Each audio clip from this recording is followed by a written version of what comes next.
Estás escuchando Insomnes, un espacio de Insomnia Teatro Condel por y para la comunidad cinéfila.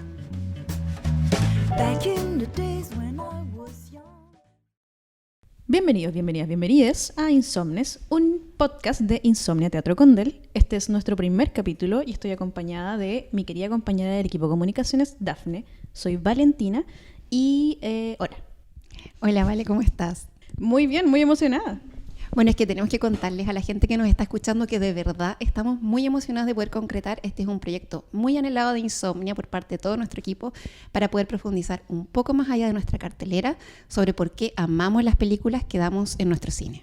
Sí, bueno, y para comenzar lo que vamos a hacer es conversar con nuestro director del teatro, con Leonardo Torres, quien nos va a comentar un poco de los inicios de Insomnia Teatro Condel, cómo surge este proyecto, que es un proyecto que va más allá del cine porque es un encuentro cultural en torno al cine. Insomnia comenzó en el año 2005 como un grupo muy pequeño de amigos que se juntaban a ver películas en bares y locales porteños, donde la programación, promoción y exhibición era realizada por ellos mismos. Leonardo Torres es el actual director de Insomnia y queremos conocer, ¿cómo nace este proyecto?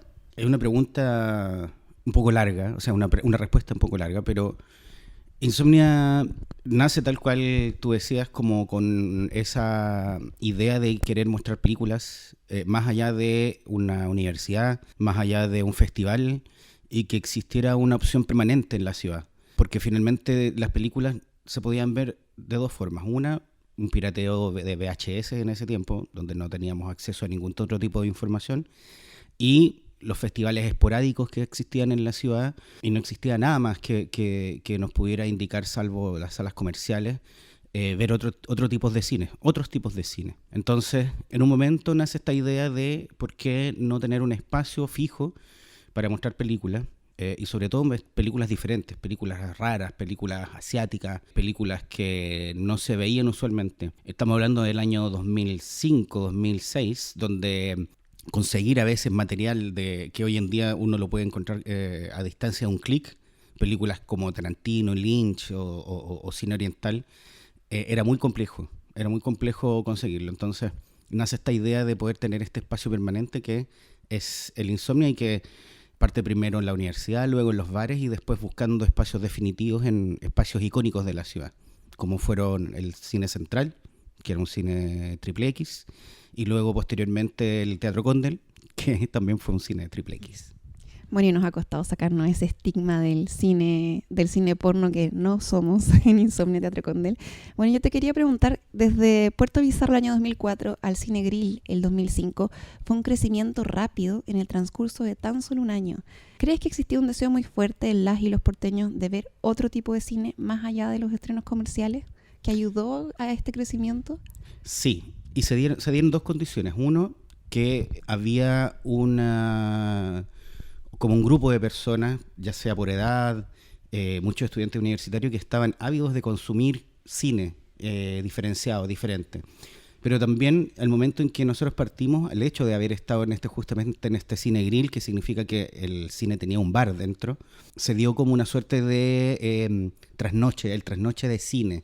Era como una oportunidad donde uno podía ir a ver una película, pero también carretear.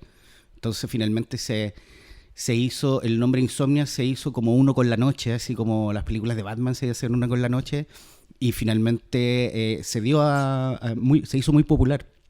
Era un lugar donde la gente llegaba en masa a ver películas, lo pasaba bien, podía compartir una cerveza, podía conversar posteriormente de las películas, y eso hizo que efectivamente esa temporada fuera como el nacimiento de la marca Insomnia y siendo como un referente de lo que es la cinematografía en Valparaíso. 5 años más tarde conocen a Guillermo Hinspeter. ¿Quién fue Guillermo y qué significó para Insomnia?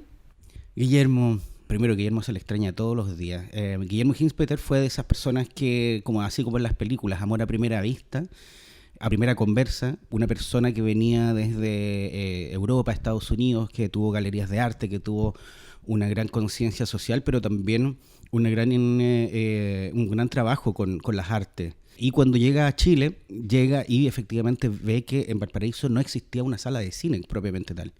Y lo que quiso fundar él era justamente una cinemateca, tal cual existe en Francia, tal cual existe en Estados Unidos, en algunas ciudades. Y por esas cosas del destino ambos vimos nuestras organizaciones, que después fueron el Círculo de Amigos de Teatro Condel junto con Insomnia, vimos esta oportunidad de tomar el Teatro Condel, de poder trabajar acá, porque era un espacio que estaba perdido en las películas XXX y que efectivamente nadie se había hecho cargo de este lugar. Guillermo era una de esas personas que uno podía hablar horas y horas de películas y aprender de películas y aprender de actores, no solamente actores clásicos, que era su fuerte, y películas clásicas, sino que era una persona que siempre estaba ávida de consumir películas nuevas también. Por supuesto, fue el impulsor de la creación del Círculo de Amigos de Teatro Condel, que hoy en día es uno, junto con Insomnia, y que somos los que están guiando justamente esta guerra santa para el rescate del Teatro Condel, que ya está rescatado, según yo. Bueno, sin duda una persona muy importante para el teatro, que dejó un legado muy importante también en el equipo. ¿Y fue difícil para ustedes, que venían de distintas generaciones, poder generar como este trabajo colectivo con él? La verdad es que no. Guillermo siempre tuvo un espíritu muy joven, siempre estaba al tanto de lo que sucedía, siempre estaba al tanto de lo que estaba pasando, no solamente a nivel de películas, sino que a nivel cultural, no solamente en Chile, sino que en el mundo. Entonces era una persona que tenía muchas formas de llegar a él, no solamente por la conversación de las películas, sino que a veces tenía un carisma muy social, entonces también ayudaba a muchas personas sin decirlo. Ayudó a muchos alumnos de cine, participó en cortos. Él fue fundador también de ATEVA, la Asociación Teatral de Valparaíso, entonces también tenía toda una unión con Valparaíso. Entonces era como una especie de, qué sé yo, era como una especie de estos paladines que a veces necesitan las ciudades para que puedan surgir. Y Insomnia y el rescate del Teatro Condel justamente beben mucho de eso, tienen mucho que ver con lo que la imagen y el ideal que tenía Guillermo de cómo una ciudad tiene que ser. Entonces no, era una persona muy accesible. Pero por supuesto uno podía decir, ¿viste esta película? Y en realidad eso se transformaba en horas y horas de conversación interminable, y terminaba uno hablando, qué sé yo, del cine actual o de Big Bang Theory, no sé. Eran muchos los temas que abarcaba el Guillermo. El año 2016 ya se constituyen como administradores y programadores del Teatro Condel. ¿Qué significó eso para ustedes? ¿Cuáles fueron los más grandes desafíos que tuvieron? Al momento de ser, de congregarnos como organización y hacer un poco más real todo lo que es desde la parte legal, primero fue un desafío porque era algo que ya estaba siendo real, era algo que ya no era un hobby, dejó de ser un hobby. Y después, cuando eso nos llevó a tener la administración del arriendo del espacio del Teatro Condel, eso hizo que finalmente nosotros pudiéramos hacer lo que realmente queríamos con el espacio. Es decir, al momento de poder ser arrendatarios, pudimos postular a fondos que nos permitieron seguir mejorando el Condel al tener una visión un poco más de futuro, que era una visión que no tenía la administración municipal de ese tiempo, que era una administración un poco sesgada en su visión de cómo debieran funcionar las cosas. Entonces fue un salto cuántico de todo, responsabilidades, porque finalmente cuando nosotros nos enfrentamos a que nos pasaron las llaves del teatro, éramos 4 personas. Y nosotros, wow, gritando de alegría, por fin lo conseguimos, algo que habíamos querido hace mucho tiempo. Pero también nos dimos cuenta que 4 personas era muy poco para administrar un espacio tan grande. Es decir, llegábamos muy temprano al teatro, hacíamos aseo, cortábamos los tickets, programábamos las películas, recibíamos a la gente, limpiábamos. Eso era todos los días, y si bien fue una época bastante linda, pero también fue un desgaste porque finalmente éramos 4 personas, y eso finalmente llevó a que nos replanteáramos que no podíamos seguir como 4 personas, sino que teníamos que tener un equipo que tenía que componer este equipo de trabajo mayor que es necesario para llevar un espacio así de grande y de todos los días. Y eso también nos llevó a ir pensando en las mejoras que queríamos en el espacio. En ese tiempo habían unas butacas pésimas, el piso que estaba muy a mal traer, los espacios y los equipos de exhibición audiovisual no eran los óptimos, y eso también llevaba a las quejas del público. Entonces finalmente, al momento de ser administradores, nos llevó a poder postular a estos fondos en los cuales pudimos un poco ir pensando el teatro que siempre más habíamos querido. Es interesante escuchar como toda esta historia, porque ahí uno va entendiendo por qué hay prácticas que permanecen en el cine hasta el día de hoy, como pensar que fue un cine grill. Y claro, de repente acá tenemos algunos problemas con personas que creen que aún es un cine grill, que ya no lo es. Qué bonito también recordar a Rodrigo Ginspeter y todo lo que significó para el teatro. Y ahora Insomnia es mucho más que un cine, es como un espacio de encuentro cultural en torno al cine. Entonces, yo lo que te quería preguntar es qué se viene ahora, cuál es como tu sueño para Insomnia Teatro Condel de aquí al futuro. Primero es poder terminar todos los arreglos que hacen necesario el funcionamiento de un teatro. Tener un escenario acorde para poder volver a tener música en vivo, teatro, danza, que sea un espacio un poco más multipropósito. Por supuesto, nuestro rol es el cine, pero también en años anteriores nos hemos abierto a otras expresiones artísticas y ha funcionado bastante bien porque se mezcla también con el cine. Tener un espacio idóneo justamente para albergar estas artes, poder tener quizás algunas salas para poder incluso seguir enseñando cine, que también es un rol que como espacio tenemos, la formación de espectadores. Lo que más espero del futuro es que esto permanezca, es decir, yo veo el Teatro Condel en 50 años más. Creo que ya no es un espacio que merezca morir como otros espacios en la ciudad, que por mal manejos municipales, que por la misma población que en realidad deja de ocupar los espacios se pierden, o a veces incluso por peleas internas de los equipos. Yo veo un Teatro Condel en 50, 100 años más, veo que el cine ya no murió y no va a morir, entonces nosotros también tenemos un rol en el cual tenemos que seguir fomentando eso, tenemos que seguir fomentando el hecho de ver películas en una sala de cine. Veo, por ejemplo, en un futuro, espero que las autoridades competentes puedan ver que los financiamientos son necesarios, financiamientos directos, financiamientos de equipo, porque así como en Chile se pierde mucha plata en tonteras y se roban mucha plata, también es necesario ver que hay lugares como Insomnia que es necesario mantenerlos y que a lo mejor es un gasto mínimo, pensando en todo lo que acaba de decir, que se pierde mucha plata en Chile, es un gasto mínimo, pero el impacto que va a tener en las futuras generaciones va a ser gigante. Leo, te agradecemos por estar con nosotras en este primer podcast, Insomnes. Y antes de pasar a nuestra sección del estreno del mes, quería finalizar esta entrevista sabiendo cuál es tu película favorita de la quincena, muy brevemente. Mira, creo que de esta quincena mi película favorita, que yo creo que va a ganar muchos premios a los Oscars, es Everything Everywhere All at Once. Todo al mismo tiempo en todas partes. Hace poco, ayer creo, ganó unos premios en Estados Unidos, los SAG Awards, si no me equivoco. Y James Wan, uno de los actores, dijo algo muy lindo. Dijo que su primera película había sido hace mucho tiempo, muy joven, y que en ese tiempo los actores asiáticos eran menospreciados. Y que hoy en día el hecho de que esta película esté ganando tantos premios y que tenga una alta convocatoria en las salas, da a entender que eso ya cambió, que en realidad los asiáticos sí tienen el derecho de estar, así como cualquier otro tipo de persona, haciendo cine y mostrando cine. Actores asiáticos que están ganando premios. Así que esa es mi película favorita y espero que, por supuesto, vengan todos a verla a esta sala. Así es, porque la vamos a tener en un reestreno este jueves 2 de marzo a las 5 de la tarde. Habrá 3 funciones, si mal no me parece, y va a ser increíble volver a tener en esta sala. Fue muy popular cuando lo tuvimos, toda la gente preguntaba por ella, incluso aunque tenga un nombre muy complicado en inglés, lo cual siempre nos da como una pista de qué tan atrayente es una película para la gente. Es una película para reír, para llorar, para volver a reír y para volver a llorar. Creo que es de esas películas que deja marca. Así que vengan a verla porque creo que no van a salir indiferentes después de ver esta película. Realmente es todo en todas partes a la vez, igual que Insomnia. Presentamos el estreno Insomnia.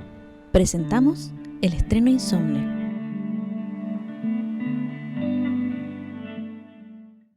Voy a hablar un poco del cine de Darren Aronofsky. Darren Aronofsky. Es un poquito difícil de pronunciar, pero se entiende que el director de The Whale, el último estreno que tenemos en Insomnia Teatro Condel, estamos muy contentas de tener este estreno y por lo mismo estamos programando un especial que contempla 2 películas imperdibles de este director. Así es. Vamos a hablar un poco del tipo de cine que tiene Darren Aronofsky. Aronofsky, voy a empezar a decirle solamente... No sé si es más fácil decirle Darren o Aronofsky. Voy a decirle Darren. Creo que es como más... Es más algo que puedo pronunciar mejor. Si algo podemos partir diciendo de él es que está claramente influido por sus raíces religiosas y culturales. Es judío de ascendencia polaca. Algo que se ve más evidente en sus últimos trabajos, que son Mother y Noah. Mother tiene como un signo de exclamación al final, así que me gusta decirle como Mother, como una exclamación.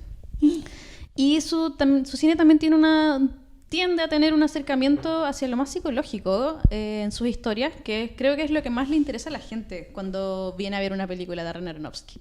Así como, ¿qué tan loca y qué tan metida dentro de la cabeza del personaje principal va a estar? Esto se ve reflejado en las películas que vamos a tener dentro de este mes, como parte del especial del director, que serían Requiem for a Dream y El Cisne Negro. Requiem for a Dream es una de sus primeras películas. La segunda, si no me equivoco, fue estrenada el año 2000. No tengo claro si esta fue estrenada en Chile. Eso puede estar como un poco a la duda, porque sabemos que antes como que los estrenos no llegaban tan como cerca como suelen pasar ahora, que como que estrenamos casi al mismo tiempo que en Estados Unidos y el resto del mundo. Bueno, Requiem for a Dream es el tipo de película que algunos de nosotros decidimos ver solo una vez en la vida por el tipo de intensidad de su contenido. Yo creo que la he visto más de una vez. No, yo creo que la vi una vez y como que sale en la tele y digo como ¡no! Pero definitivamente requiere un visionado en la gran pantalla, en especial si no sabemos si se estrenó acá. Es como, ¿quieren realmente ver esta gran película? Porque la quiero o no la quiero ver de nuevo, no puedo negar que es una gran película y la vamos a tener acá presente. Es una historia sobre adicciones y desilusiones en un sentido y en una época donde hablamos de los sueños rotos. Darren Aronofsky es bien fan de David Lynch y de Mulholland Drive, por si no se nota, como lo obvio de esa cita de los sueños rotos en un mundo contemporáneo. Bueno, yo debo decir que recuerdo perfectamente Requiem por un sueño y al igual que Trainspotting, porque fueron películas que me puso un profesor muy loco en el colegio. Y eran películas muy fuertes de ver en la enseñanza media. Pero como en un intento antidrogas. En un intento más que nada por evangelizarnos, yo creo, como lo que él consideraba que era el arte. Mira, cuestionable selección para jóvenes. Les recordamos que creo que ambas películas, tanto Cisne Negro como Requiem for a Dream, son películas para mayores de 18 años. Así que no sé qué tan... No me quiero poner puritana, pero son cosas que hay que tener en consideración si es que quieren traer a sus hijos, por ejemplo, a las funciones. Es importante destacar de ambas películas que tienen elencos buenísimos. El Cisne Negro está protagonizada por una de las actrices, yo creo, más destacadas de su generación, Natalie Portman, y Requiem por un sueño por Jared Leto y Jennifer Connelly. Así que desde ya, partiendo por ahí, son dos películas imperdibles. Quería retomar un poco lo que estaba diciendo sobre los sueños rotos en las películas de Darren Aronofsky. Tengo que empezar a decirle Darren. En El Cisne Negro está también esto. El Cisne Negro es del año 2010, si no me equivoco. Y estos sueños se vuelven parte de obsesiones y adicciones. Así que, si queremos irnos por ese lado, me refiero. Y en The Whale, que es el trabajo de su último trabajo hasta la fecha, cuando me enfrenté a esta película hace poco, tenía la duda de hacia qué lado se iba a ir, como esta cuestión de los sueños rotos, tal vez, como más psicológico, o como un lado más religioso. Y me encontré con la sorpresa de que un poco ambas. Para ponerles un poco de contexto, The Whale o La Ballena, fue estrenada en el Festival de Venecia el año pasado por septiembre, con unas críticas muy favorables y inevitablemente se transformó en una de las películas más esperadas de la temporada, en especial porque significa el regreso de Brendan Fraser después de un bajón grande que tuvo en su carrera por razones medias extra cinéfilas. Igual es interesante la historia por si quieren investigar, pero nos vamos a solamente ceñir a lo cinéfilo. A Brendan Fraser lo conocemos más por los éxitos comerciales que protagonizó, como la saga de la momia y George de la Selva, grandes películas. O El Diablo con el Diablo. También. Y de hecho, mientras como que hacía un repaso por su carrera, pensaba que honestamente estas películas de aventura y comedia son películas que extraño un poco en este tiempo, y extraño este tipo de estrellas con el carisma de Brendan Fraser. Me alegra que esté de vuelta en un cine más de autor. No creo que tenga que probar nada en realidad, pero al menos está recordando que puede y es capaz de darnos grandes interpretaciones si se le da la oportunidad. Bueno, y sin duda en The Whale se luce. En realidad es una interpretación increíble. Yo, sin ser fan de Brendan Fraser, me encantó su actuación en esta película. Yo creo que es una de las cosas que sostiene la película en realidad. Bueno, para los que han podido ver algunas fotos, en esta película Brendan Fraser interpreta a un hombre que tiene obesidad mórbida. Esto se hizo a través de como es todo maquillaje, no es que Brendan Fraser esté así ahora, como que es toda una parte del excelente maquillaje que está detrás de esta película. No sé si tiene algún tipo de nominación a un premio, pero ojalá lo tuviera, porque me parece... De hecho, está nominada también a maquillaje en los premios Oscar. Sí, Creo que está completamente justificada esa nominación. Es increíble. No sé cuántas horas se habrán demorado haciendo ese tipo de transformación. Yo en general no soy muy fanática de estas transformaciones falsas, como que me molestan un poco porque siento que últimamente Hollywood está como explotándolas demasiado. Como que siempre es como, para esta película, como que le hicieron tal y tal cosa y le cambiaron tal y tal cosa, y siento que es como un poco raro porque realmente creo que hay actores que pueden dar como la talla para hacer este tipo de interpretaciones, pero así que en este caso partí un poco como dudando, así como qué es lo que va a pasar acá, pero me fui muy contenta por la interpretación de Brendan Fraser. Creo que es el tipo de persona que tiene que actuar, o sea, que interpretar este tipo de personajes, por el tipo de carisma que tiene y de empatía que genera. Sí, porque esta película trata acerca de un profesor de inglés que está viviendo aislado a causa de su obesidad y trata de reconectar con una hija a la cual no ve hace muchísimo tiempo. Vamos a tratar de no tener ningún spoiler, así que queremos como que se vean inmersos en la película. De verdad es una película que no es fácil de ver, genera muchas emociones, contradicciones, es incómoda de ver porque uno ve a una persona realmente que está físicamente inhabilitada debido a esta obesidad que vive, está atrapada en su propio cuerpo, atrapado en su propia casa. Entonces también puede que genere en algunas personas una sensación muy grande de claustrofobia la película. A la vez tiene esa característica que la pone muy como una especie de obra de teatro, como solamente sucede dentro de un lugar. De hecho, creo que no hay más... No tengo entendido que aparte de recuerdos y otras cosas no hay otro espacio que se muestre. Siempre está dentro del mismo lugar y de hecho siempre dentro de la misma pieza de la misma casa. Y eso hace que tenga esta como atmósfera de obra de teatro. Y además como que está este personaje que está como inmóvil dentro del espacio y están estos otros personajes que son como los que van rodando a través de él, que serían la amiga, que es una enfermera que lo cuida y que con la que tienen una dinámica muy preciosa, muy intrigante. Está la hija que ya está hablando Daphne recién, con la que tiene una relación media cortada y que al principio es medio violenta como la relación que tienen y después como que vemos cómo va evolucionando. Está un personaje como medio extra de la película que va para darle un tipo de atmósfera que es como una especie de como testigo de Jehová. Ahí tienen un nombre específico, pero no sé si... Es como un tipo de culto religioso de los últimos tiempos. Una cosa sí, esa es su onda. Y él es como un personaje que viene como a contar las verdades de El Salvador. Uh-huh. Y también en algún momento sale la mamá y expareja del personaje de Fraser. Claro, bueno, la hija es Sadie Sink, que ustedes la pueden haber conocido por su interpretación en Stranger Things. Lo hace muy bien, es como una adolescente muy enfadada y lo hace muy bien de adolescente enfadada y tiene motivos para. Y la actriz que hace de mejor amiga es Hong Chau y realmente tiene una actuación muy buena. Uno se enternece mucho con el tipo de amistad que ella tiene con Brendan Fraser. Realmente uno, claro, genera como esta sensación de ella porque está ahí y si está ahí y es como el tipo de amiga que te dice las verdades a la cara y es como el tipo de amiga que uno quiere tener en su vida. El tipo de amiga que uno debería tener en su vida. Yo sé que uno quiere como que les digan las cosas bonitas y todo, pero también es bueno que te muestren este personaje de como la amiga que es honesta contigo y es sincera. Y te dice como, tienes una condición como que delicada, necesitas como cuidarte, como que están todo ese tipo de discursos que uno puede imaginarse a través de una enfermedad crónica, están dentro de la película. Pero también un poco como hay una discusión acerca del alma, hay una discusión un poco más religiosa, por lo que les decía antes, acerca de la sobrevivencia del alma por sobre el cuerpo, y que es lo más importante. Sí, sin duda una advertencia pequeña. Esta es una película que realmente probablemente no debiese ver ninguna persona que tenga algún problema de desorden alimenticio. No lo recomendamos, nosotros ya hacemos como esa distinción porque es fuerte y va a provocar inquietudes. En ese sentido, es una película para reflexionar muchísimo sobre el tema, pero también para reflexionar mucho sobre las decisiones que tomamos en nuestras vidas y las implicancias que tienen a futuro y qué tanto podemos exigirle a las personas que nos rodean en base a las decisiones que tomamos. Para quienes nos están escuchando, esta película que tuvo su preestreno las 2 últimas semanas de febrero, pero su estreno oficial es ahora en marzo, vamos a estarla estrenando en nuestra sala de cine este jueves 2 a las 21:30 horas.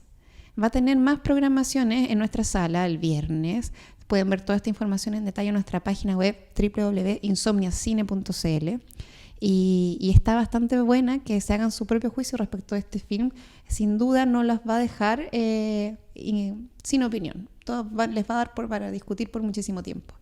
También los invitamos a que no se pierdan la franja dedicada a Darren Aronofsky con Requiem for a Dream y Black Swan, que van a estar en los días.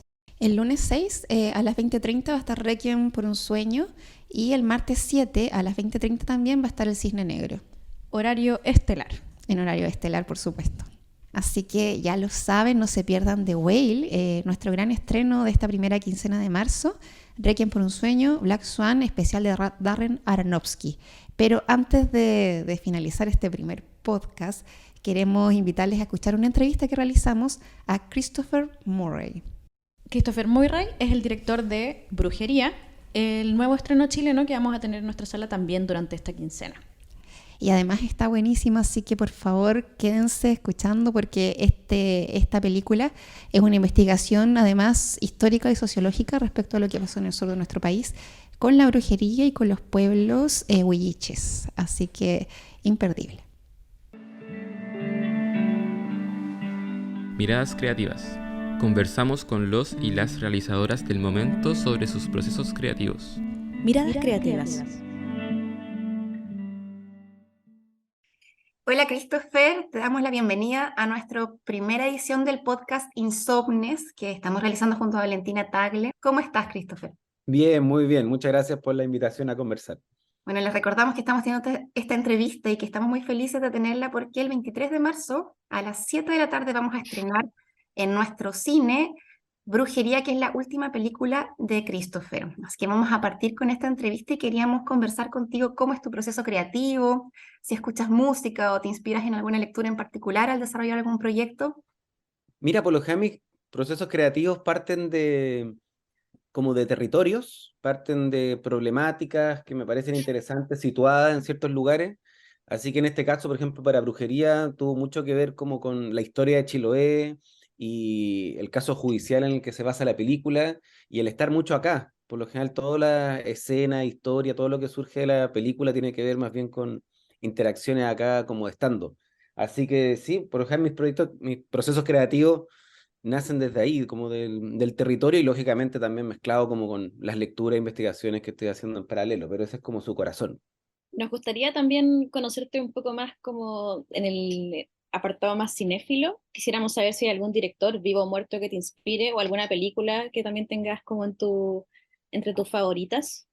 Bueno, yo siempre, el cineasta que a mí me ha marcado y que siempre me ha seducido y creo que sin duda es una influencia importante, es un clásico, digo, pero siempre ha sido Bresson. Creo que mi encuentro al menos con su cinematografía, que me parece tan contundente y redonda, sin duda fue como de los momentos más importantes en mi trayectoria como estudiante en un su momento, pero me he dado cuenta cómo vuelve. Bresson, bueno, también cineastas como Pasolini, estoy pensando como cineastas como más clásicos y fundantes, sin duda son como de las vertientes que más me inspiran.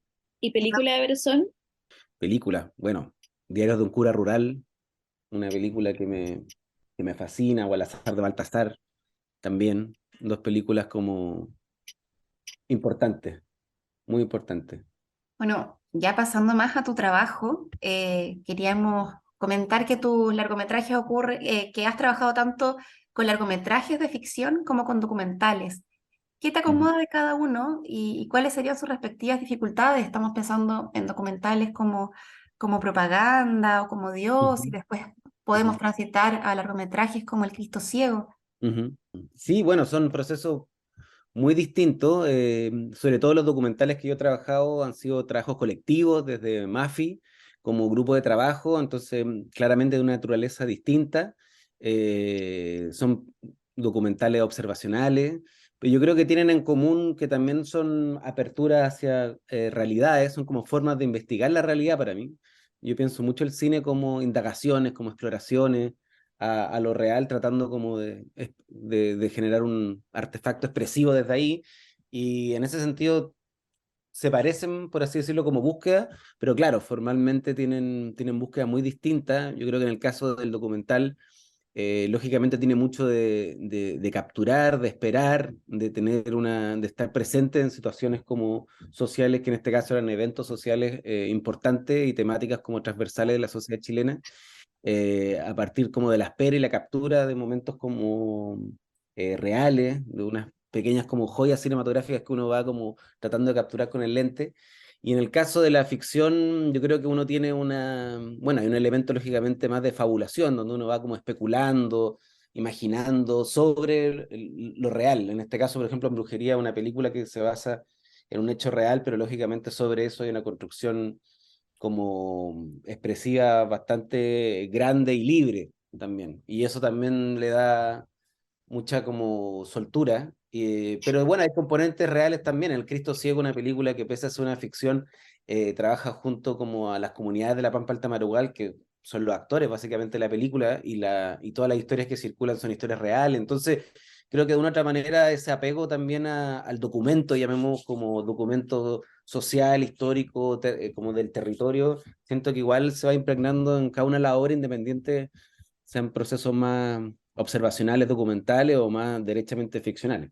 ¿Y me podrías Eh, compartir así como alguna joyita de momento audiovisual que tuviste registrando algún documental en que justo estuviste en el lugar preciso, en el momento indicado? Chuta, buena pregunta. Estoy tratando de pensar alguno. Bueno, igual, no sé, pienso en las documentales de Mafi, tanto propaganda como Dios, son películas como que se basan en ese elemento. Eh, Recuerdo haber estado, no sé, Plaza de Armas, capturando, me acuerdo, un señor con un cartelito haciendo campaña por Bachelet en ese momento y como unas discusiones bien graciosas y delirantes con algunos de como adversarios de derecha y como estas conversaciones de un poco sin sentido, medio ruisianas que se generan, que hay un momento de la película que me gusta mucho que está ahí, o confrontación entre vecinos mientras reparten flyers, no sé, estoy tratando de pensar alguno como más en particular, pero bueno, la película está ahí como lleno de esos pequeños, pequeños momentos. ¿Tus largometrajes ocurren en lugares remotos, como islas o desiertos? ¿De qué manera vinculas el desarrollo de los personajes y su emocionalidad con esos parajes? Sí, se ha dado naturalmente, algo que no pienso mucho, pero naturalmente se da. Y yo creo que, bueno, que lógicamente hay una conexión, una relación entre como entorno. Básicamente creo que porque me interesan las relaciones, como que las películas para mí son relaciones, gran parte son relaciones entre sonido, imágenes, vivencias, experiencias, es como un artefacto de relaciones. Y bueno, cuando uno también explora esos lugares, que al menos a mí me resultan más interesantes porque también la relación justamente de las vivencias con los entornos, con esos espacios, generan también como formas de vida, de existir cotidianos que al menos a mí me resultan como bien interesantes y también expresivamente en términos visuales hay una fuerza ahí, no en una lógica paisajística, sino al contrario, una lógica como expresiva de permitir que hayan también actores no solamente humanos, sino no humanos, que constituyen el paisaje vegetal, animal, que en el fondo también empiezan a tomar como fuerza. Y efectivamente en los largometrajes, tanto en bueno, Manuel de Rivera, que fue en Calbuco, o en el desierto, en la Tamarugal y ahora en Chiloé, tiene que ver como con esa, eh, digámosle, como expediciones a estos espacios de relaciones donde el entorno natural juega un rol relevante. Y creo que sí, sin duda han sido como bueno, siempre se dice como personaje en la película, pero creo que, por ejemplo, en Brujería también son personajes que son activos, digamos, no son talones de fondo, sino actantes y actores que tienen un nivel como de protagonismo y agencia en la película, digamos. Son actores en ese sentido, generan acción y tienen un rol preponderante en cómo avanza también los relatos. Bueno, también hay un acercamiento a lo religioso desde distintas perspectivas en tu trabajo audiovisual. ¿De dónde surge ese interés? ¿Nos podrías como comentar un poco de eso? Sí, también hay algo de eso, bueno, sí, sin duda, pero yo creo que, bueno, más que lo religioso tiene que ver como, pensando también en brujería, donde hay como sí, es como una apertura, un misterio, siento yo, siento que el cine es una nave que permite a veces adentrarse en territorios que no son perfectamente razonables o procesables como en términos como tan racionales, son territorios como más misteriosos y quizá, bueno, es una gran apertura que el cine permite como ahondar. Son lugares como sin respuesta, son lugares, digamos, metafísicos, son lugares que trascienden como lo aparentemente visible, eh, pero que están profundamente circulando.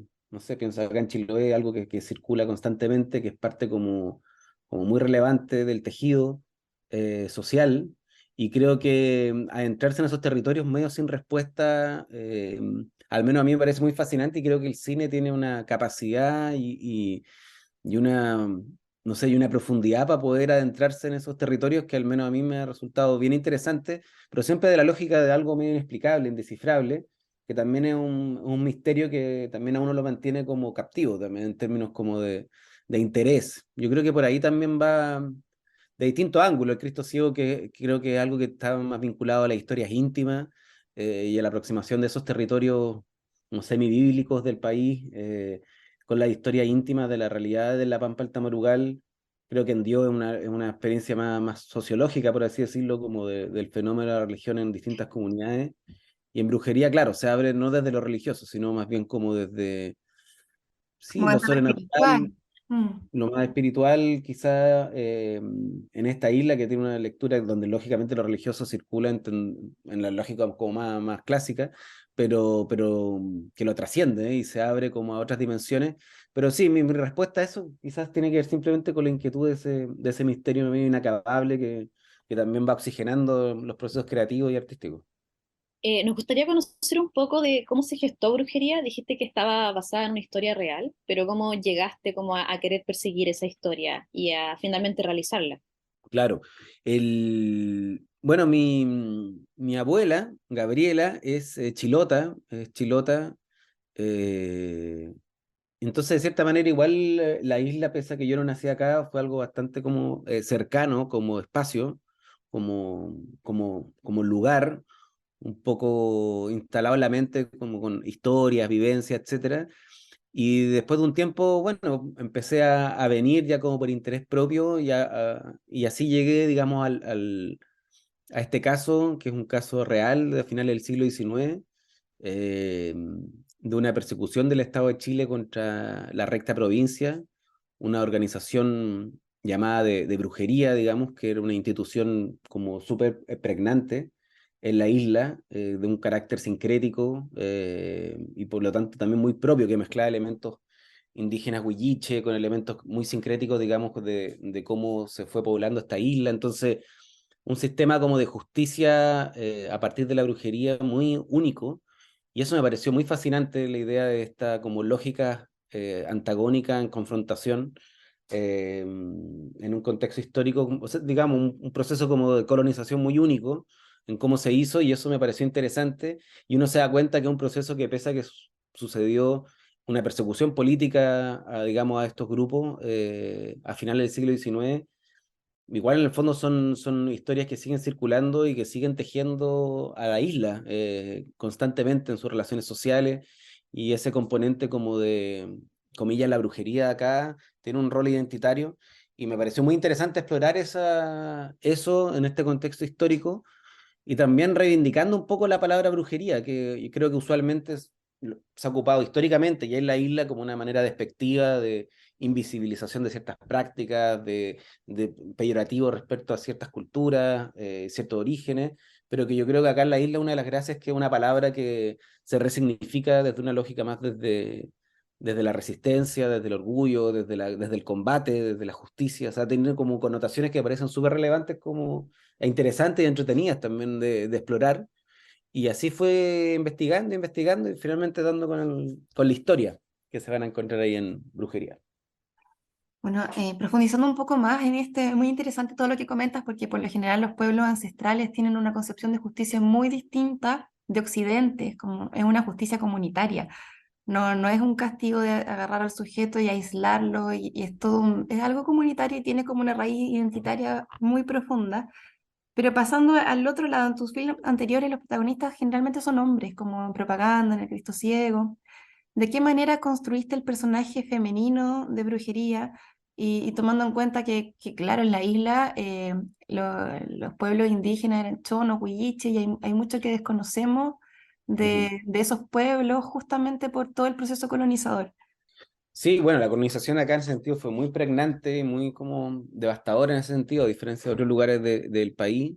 Y la recta provincia como idea y como organización y como concepto, claro, tiene ese componente sincrético también que lo hace bien único. Yo creo que cuando veas la película, claro, la película en ningún caso pretende como visibilizar como de manera como más, eh, digo, como las prácticas culturales, como de todo un pueblo, sino como tratar de tomar esta que es tan único y particular de Chiloé, que justamente tiene que ver como con esas mezclas culturales que la película está muy traducida y que son muy como propias de este territorio.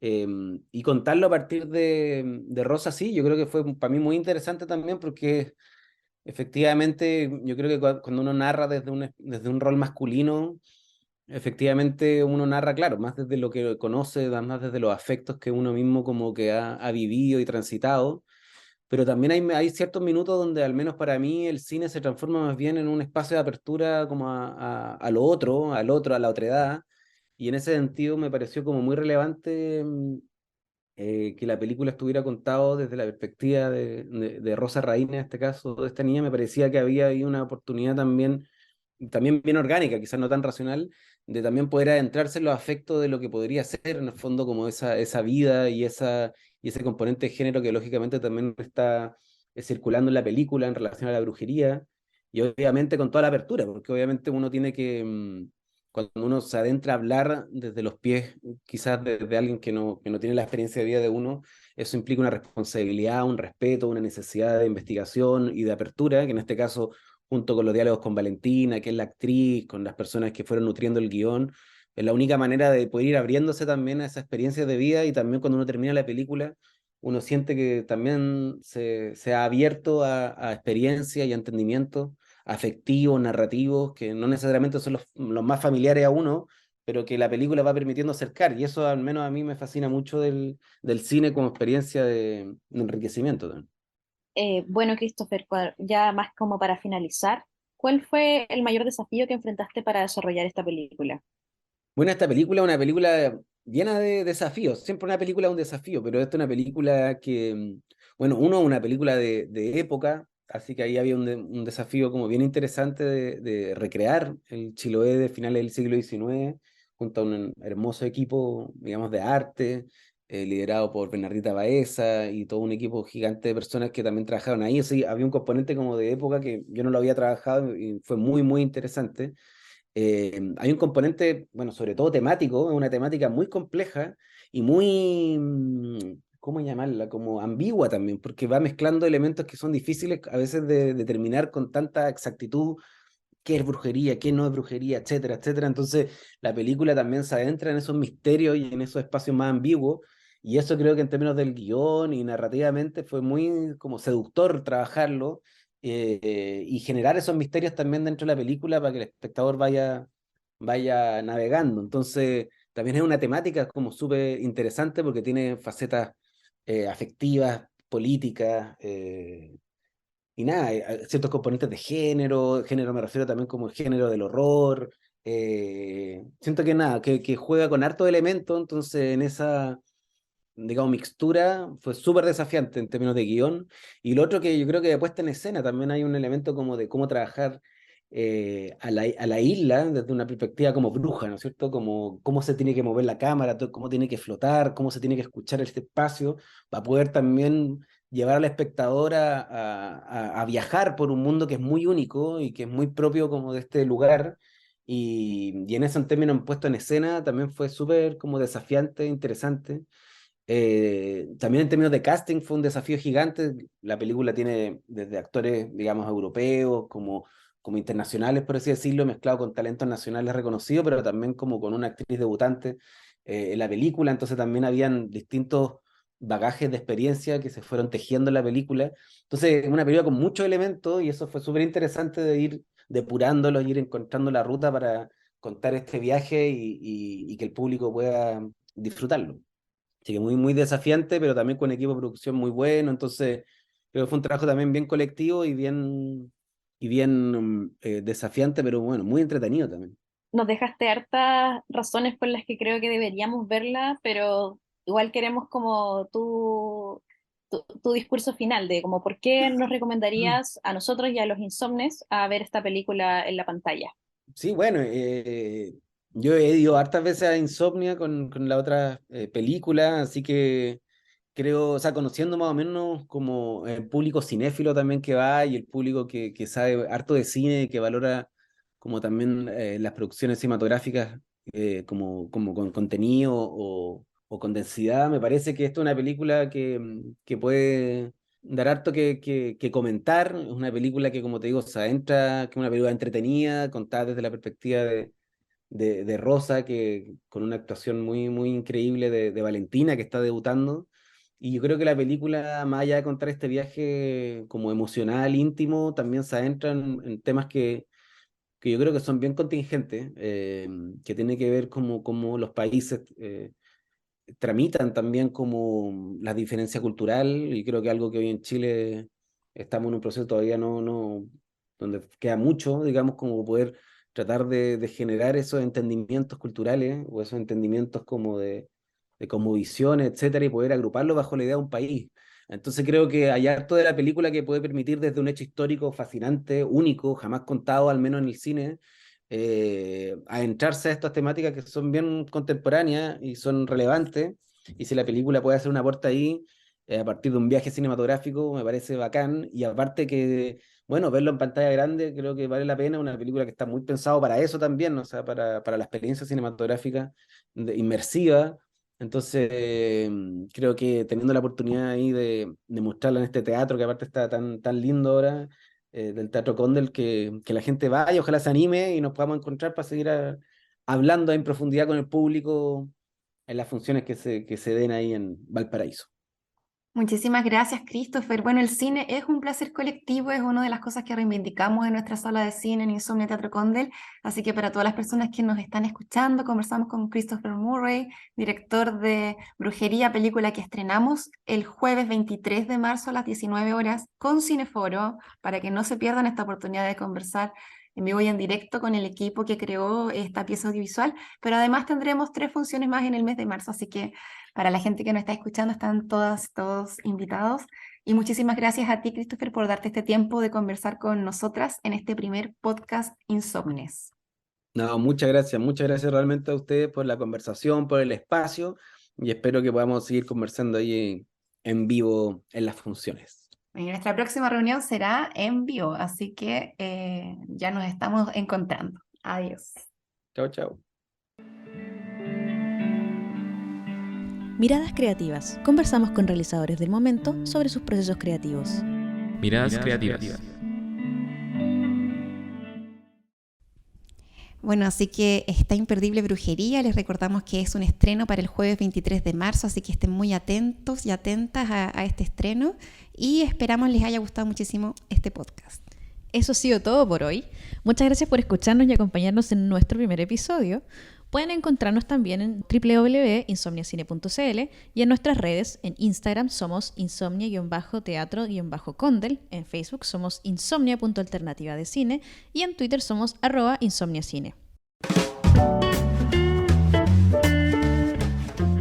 Acabas de escuchar Insomnes, un espacio de Insomnia Teatro Condel por y para la comunidad cinéfila. Back in the day